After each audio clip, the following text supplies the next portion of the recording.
अस्सलाम वालेकुम dear students. आज के इस लेक्चर में हम डिस्कस करेंगे फोरियर ट्रांसफॉर्मेशन में conjugation property. Conjugation property basically complex number के रिलेटेड है, जिसे हम कॉम्प्लेक्स कॉन्जुगेट भी कहते हैं। तो देखते हैं कि यह प्रॉपर्टी क्या है और इसका प्रूफ क्या है। कि since Fourier transformation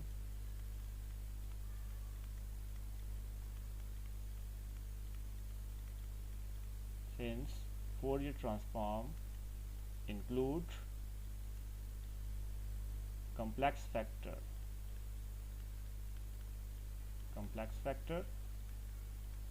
and that complex factor is e raised to power iota kx, it is evident that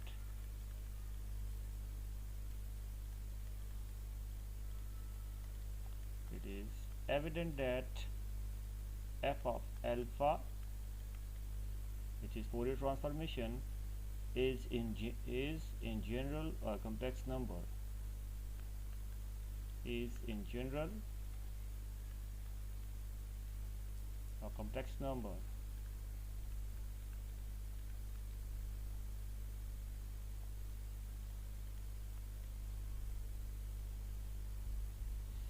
or complex function. So let us assume that f of x is real. Then we have so-called conjugation property, and we have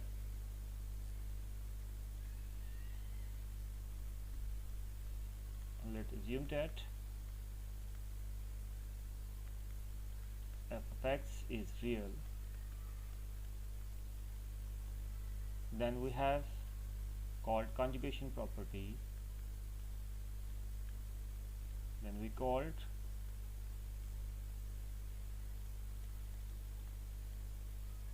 conjugation property as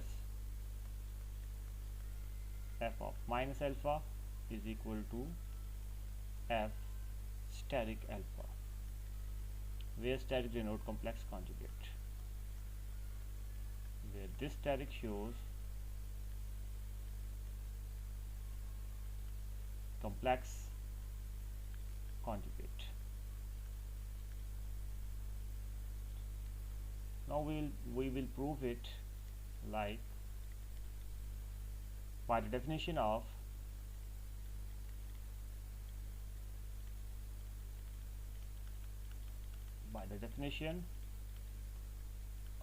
Fourier transformation.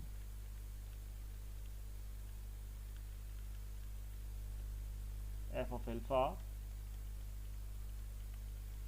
is equal to 1 upon under root 2 pi. We know the definition of Fourier transformation as f of alpha is equal to 1 upon under root 2 pi minus infinity to infinity f of x e raised to power iota alpha x and d of x. This is a basic definition for Fourier transformation. So we need to replace it by conjugate to make conjugation property. So conjugation property can be written as f dash of alpha, as we have stated earlier that it includes a complex function, a complex factor e raised to power kx. So its conjugation property can be written as f dash of alpha is equal to 1 upon under root 2 pi minus infinity to infinity f of x e raised to power minus iota alpha x and d of x. Just replace small f of x with capital F of x and e raised to power iota alpha x with e raised to power minus iota alpha x and d of x. So this will become f of minus alpha. So f steric of alpha is equal to f of minus alpha. Here are two nodes named as corollary. Number one is we have to deal here with two functions. First one is even function and second one is odd function. So if f of x is real even function, then capital F of alpha is real. And second one is if f of x is real odd function, then f of alpha is purely imaginary. को बारी बारी अब हम proof करेंगे। सबसे पहले देखें कि ए जो पार्ट था हमारे पास उसका प्रूफ क्या है और कैसे होगा। तो गिवन डैट हमें गिवन में बताया गया है कि एफ ऑफ एक्स जो है वो क्या है, वो एक रियल एंड इवन फंक्शन है। F of X is real and even function, ये हमें गिवन में बता दिया गया है। तो अगर एफ ऑफ एक्स जो है वो रियल और इवन फंक्शन है तो हमें फंक्शन में डेफिनेशन मालूम है कि अगर आपके पास एफ ऑफ एक्स हो और इसे आप माइनस एक्स के साथ रिप्लेस कर दें तो दोबारा से आपके पास एफ ऑफ एक्स ही आता है। तो ये वाली कंडीशन आप जो है वो यूज़ करेंगे फॉर इवन फंक्शंस, इसी का आगे इस्तेमाल होगा। तो by the definition of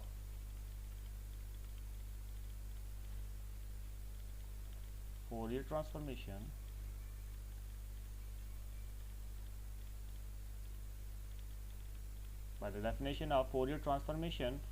f of alpha is equal to 1 upon under root 2 pi minus infinity to infinity f of x e raised to power iota alpha x and d of x. This is your property. So for even number we replace x by minus 5 and we will see that if it will give us again f of x or not. So definition will become 1 upon under root 2 pi minus infinity to infinity f of x will be replaced by f of minus y and e raised to power iota alpha minus y and d of minus d of y. So this will become 1 upon under root 2 pi minus infinity to infinity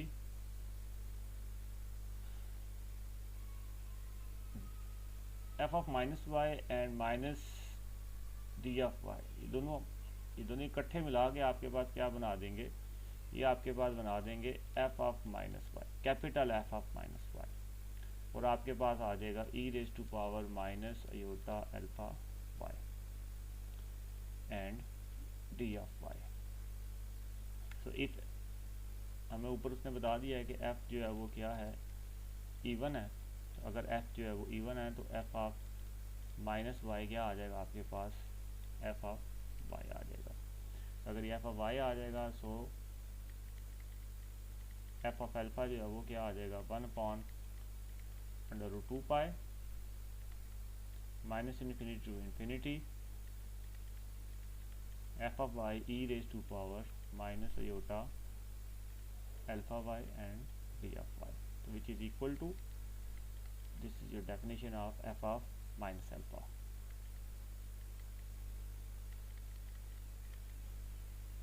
So f of alpha is equal to f of minus alpha, but we have stated in the previous property, by previous property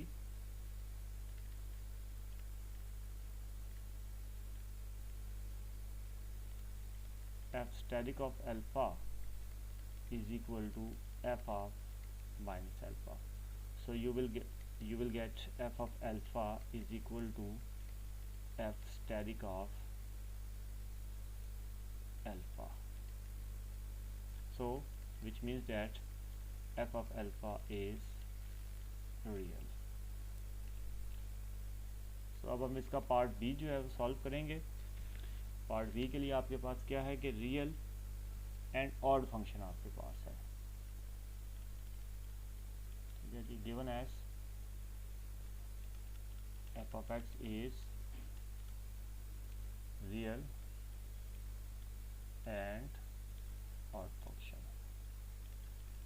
सो अगर ये real and odd function है तो by the definition of Fourier transformation F of alpha is equal to हो जाएगा 1/√2π minus infinity to infinity F of X e raised to power iota alpha x and d of x। तो if it is odd again आप इसे replace कर लेंगे, replace x by minus y, so you will get 1/√2π, same steps, minus infinity to infinity f of minus y e raised to power minus alpha y and d of y। so 1/√2π minus infinity to infinity and अब यहाँ भी ये देखें कि ये जो आपके पास है एफ ऑफ माइनस वाई और ये माइनस डी ऑफ वाई, ये आपके पास किस में चला जाएगा, ये आपके पास एफ ऑफ माइनस वाई में चला जाएगा, iota alpha Y, sorry iota alpha Y, ये इसमें चला जाएगा आपके पास। तो एफ इज़ ऑड, हमें मालूम है कि एफ क्या है, वो ऑड है। तो अगर f जो है वो ऑड है तो इसका मतलब हमने इसके रिलेटेड पढ़ रखा है कि f ऑफ माइनस वाई जो है वो किसके इक्वल होता है, वो इक्वल होता है माइनस f ऑफ y के। तो अब हम क्या करेंगे, simply f of minus y को जो है वो माइनस f ऑफ y से रिप्लेस कर देंगे। तो ये आपके पास आ जाएगा 1/√2π, सॉरी पीछे एक मिस्टेक हो गई, यहाँ पे इसे आपको कैपिटल F में चेंज करने की ज़रूरत नहीं क्योंकि फिर वो नेगेटिव आपके पास आ जाएगा। तो यहाँ पे ये आपके पास जो है वो स्मॉल एफ ही रहेगा और ये माइनस आपके पास as it is minus D F Y अंदर ही रहेगा इसके।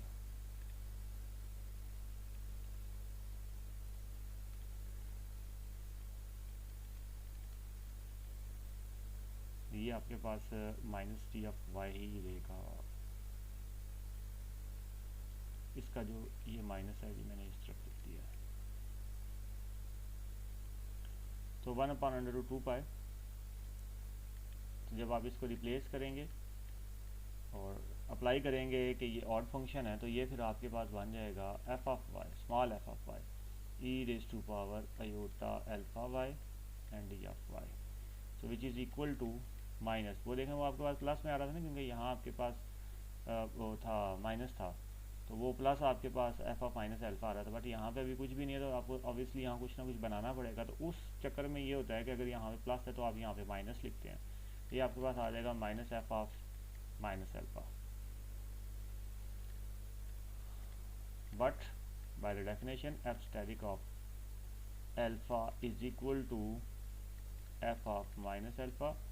सो ये आपके पास क्या बन जाएगा, ये आपके पास बन जाएगा जी F static of alpha is equal to, ये साथ में आपके पास माइनस है, माइनस एफ ऑफ अल्फा। तो F of alpha is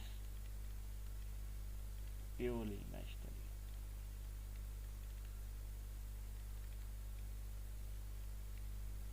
I hope students आपको ये समझ आ गया होगा।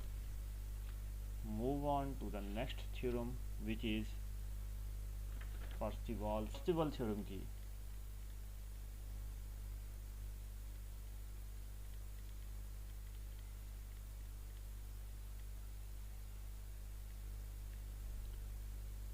पर्सिवल थ्योरम की जो स्टेटमेंट है वो कुछ इस तरह से है कि इसमें आपने दो प्रूफ्स करने होते हैं। एक है minus infinity to infinity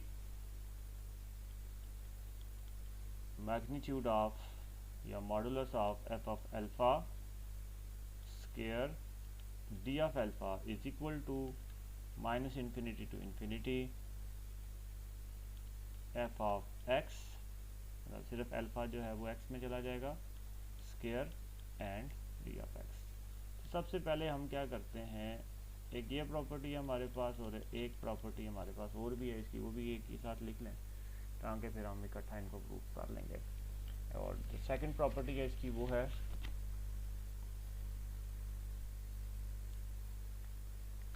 minus infinity to infinity F of alpha g of minus alpha, मतलब क्या हो रहा है इसके अंदर, इमेजिनरी और रियल को इकट्ठा कर दिया गया है, एंड डी ऑफ अल्फा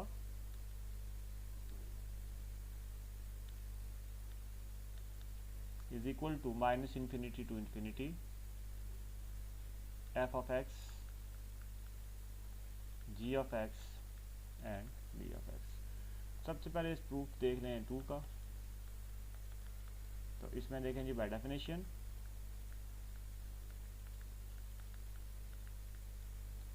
के मुताबिक हम जानते हैं कि ये जो आपके पास अगर आप जी ऑफ माइनस अल्फा लेते हैं तो वो किसके इक्वल होगा, 1/√2 pi minus infinity to infinity ji of x e raise to power g of x e raise to power minus iota alpha x and d of x. So therefore minus infinity to infinity f of alpha g of minus alpha d of alpha will become, ये पूरी value क्या करेंगे हम इसके अंदर put करके देखते हैं कि क्या होता है, will become minus infinity to infinity f of alpha into, अब g of माइनस अल्फा की जगह पे ये सारी वैल्यू यहाँ पे आपने पुट कर देनी है, ठीक है, which is 1/√2 pi minus infinity to infinity ji of x e raise to power minus alpha x D of x, and अब इसके बाहर जो इस इंटीग्रेशन का था डी ऑफ एक्स वो आ जाएगा, सॉरी डी ऑफ अल्फा वो आ जाएगा। Now by changing the order of integration, by changing the order of integration you will get minus infinity to infinity f of alpha g of alpha which is equal to g of minus alpha, sorry,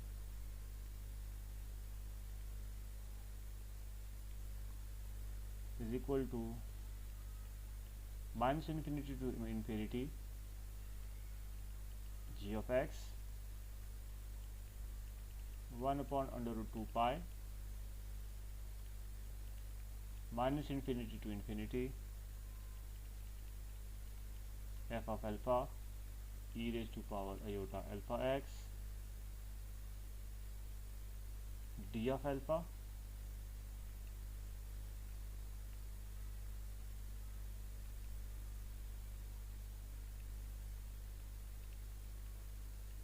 d of alpha and d of x। so we know that के जो f of x होता है ये किसके equal होता है, हमने previously किया था f inverse f of alpha के। so यहाँ से आपके पास ये जो सारा का सारा फंक्शन है ये क्या बन जाएगा, ये बन जाएगा 1/√2 pi minus infinity to infinity f of alpha e raised to power iota alpha x and d of alpha. ये हमने इन्वर्स की डेफिनेशन पढ़ी थी कि अगर आपके पास एफ ऑफ एक्स हो तो वो F inverse Fourier transformation of inverse F of alpha के इक्वल होता है।